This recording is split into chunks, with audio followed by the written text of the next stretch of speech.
gentlemen.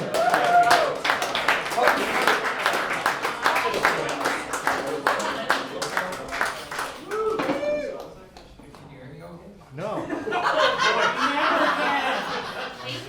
Everybody's talking about sex and drugs, but nobody's talking about rock and roll. Yeah. What's up with that? Yeah. So, I thought I'd do a little set about what it was like to grow up in New York City. I was kind of a maladjusted kid. I didn't get along with my other classmates in New York. You know, I saw the show Gossip Girl recently.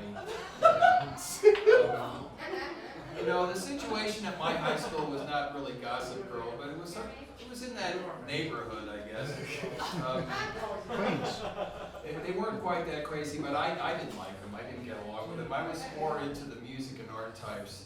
They were kind of fun, but I just couldn't relate to other kids. I was sort of maladjusted, and you know, I got into trouble as a kid. You know, not big trouble, like I jumped a turnstile and kind of freaked my mother out. That was not good for my mother. By the time I quit going to high school, she was like, whatever. You know what I'm saying?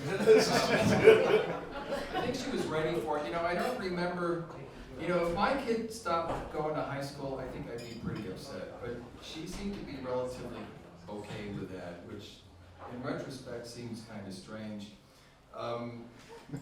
There was this one guy in my high school, and he was this really popular guy, big head of red hair, big smile.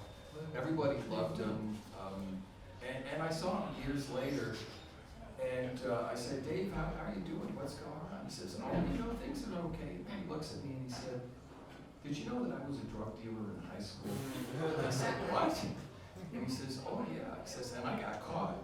Are you kidding me? Seriously? You were a drug dealer and you got caught? Yeah, and to stay out of jail, I had to rat out all my friends. I said, what? He says, oh yeah. He says, and your name came up. And I said, are you kidding me? He says, yeah. They said, Kaufman, what's he on? And I told him, I said, he's not on anything. He's just a weird kid. So I quit high school, and I got a job as a bicycle messenger in New York City, which was kind of fun.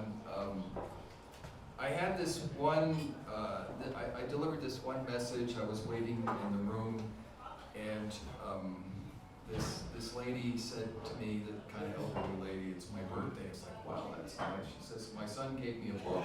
Wow, that's fantastic. She says, no, it's terrible. I said, what? She said, it's a book of poetry. That's nice, isn't it? It's the worst poetry you've ever read in your life. I said, are you kidding me? And she says, look at it. I have it here. I want you to look at it. She's showing me that there's some words, there's some numbers, there's some more words, there's some more numbers. She says, it's stupid. It doesn't mean anything. It's idiotic. I don't understand it. I said, lady, we're looking at the table of contents here. She says, the next page isn't any better, okay? So, I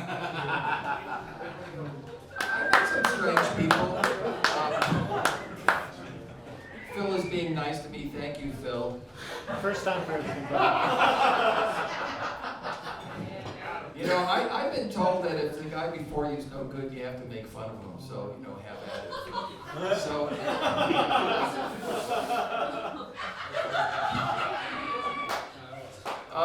you know, one of the people that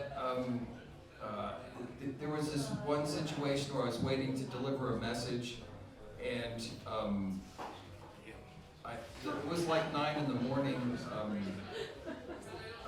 Well, no, it was around noon. She said, I'm getting the story kind of confused. She said her boss was out to lunch, and I said, well, that's kind of a nasty thing to say about your boss. And she says, like, I don't know what you're talking about. And I said, like, out to lunch off the wall? Haven't you heard that before? And she was like, it was 9 in the morning, and she said he was out to lunch. I just didn't know what he was talking about. So I ran into a lot of people like that. I I hitchhiked up to Buffalo to visit a friend of mine, and I sort of ran out of money. I worked in this galvanizing factory all night, and but I had to wait for about 7 hours to get a job. I was just completely broke, and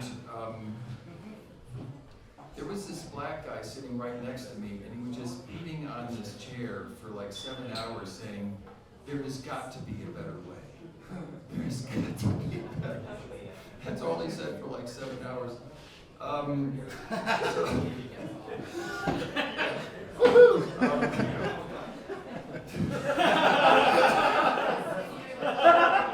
eventually decided to graduate high school. I took an extra English class.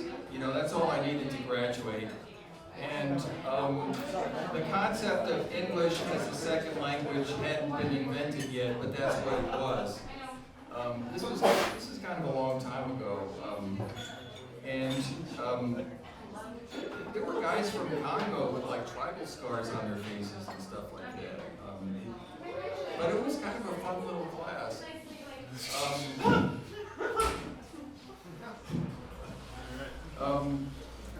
I'm going to end it over here. You know, college didn't come much later for me.